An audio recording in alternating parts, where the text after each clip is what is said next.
Pune hit and run प्रकरणी बालहक्क न्यायालयाचा कोणत्याही क्षणी निर्णय, वेदांत अग्रवाल सज्ञान म्हणून कारवाई होणार का याकडे सर्वांचं लक्ष। पुणे हिट अँड रन प्रकरणी विशाल अग्रवालला 24 मे पर्यंत पोलीस कोठडी, तर अग्रवालसह तिघा बार मालकांना देखील 3 दिवसांची पोलीस कोठडी।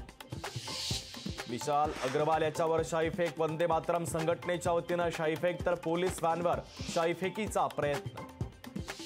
पुण्याच्या हिट अँड रन प्रकरणामध्ये फडणवीसांची दिशाभूल, आरोपीवर पहिल्यांदा कलम 304 दाखल केलेच नव्हतं, अंबादास दानवेंनी दाखवला एफआयआरचा पुरावा। दांडग्यांच्या गाडीखाली 2 लेकरं चिरडली गेली, अपघात प्रकरणी गृहमंत्र्यांच्या राजीनाम्याची मागणी का करायची नाही, अनिल देशमुखांचा थेट फडणवीसांवर निशाणा। पुणे अपघात प्रकरणी धंगेकरांनी खोटा नरेटिव्ह सेट केला, धंगेकर खोटे नरेटिव्ह सेट करण्यासाठी काहीही करू शकतात, मुरलीधर मोहोळ यांची ट्विट करत धंगेकरांवर टीका। गजानन कीर्तीकरांची पक्षातून हकालपट्टी करा, शिवसेनेचे उपनेते शिशिर शिंदे यांची मागणी, तर मुख्यमंत्री शिंदे यांच्याकडे पत्र लिहित केली मागणी। शिवसेना उद्धव बाळासाहेब ठाकरे पक्षाच्या नेत्यांनी घेतली निवडणूक आयुक्तांची भेट, तर मतदान संथ गतीनं का होतं, मतदानाच्या ढिसाळ नियोजनासंदर्भात महाविकास आघाडीचं बोट।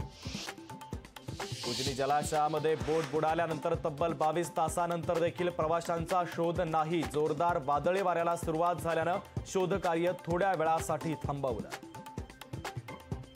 गजानन कीर्तीकर यांच्यावर पक्षांतर्गत कारवाई होण्याची शक्यता, पक्षविरोधी वक्तव्यांनी संभ्रम निर्माण केल्यानं कारवाईची शक्यता।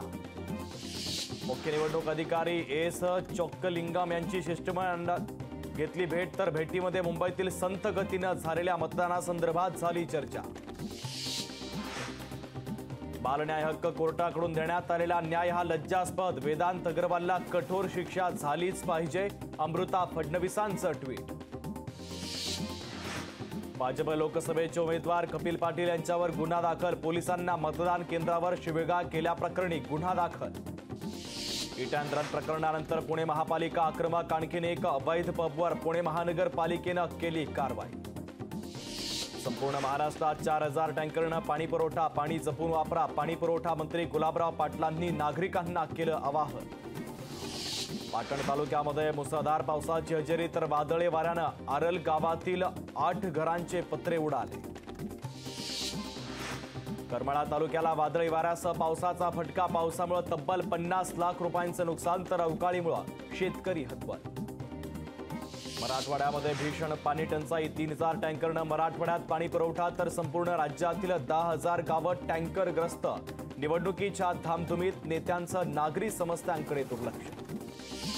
कोल्हापूर जिल्ह्यातील भूजल पातळी खालावली, तब्बल 2 मीटरनं भूजल पातळी खालावल्याची माहिती, तर कोल्हापूर जिल्ह्यात पाणी संकट भेडसावण्याची शक्यता।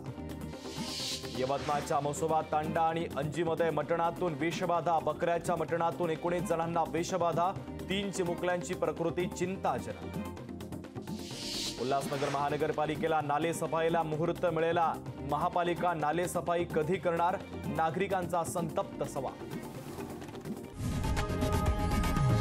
लोकशाही मराठी ऐका, पहा, जागरूक रहा।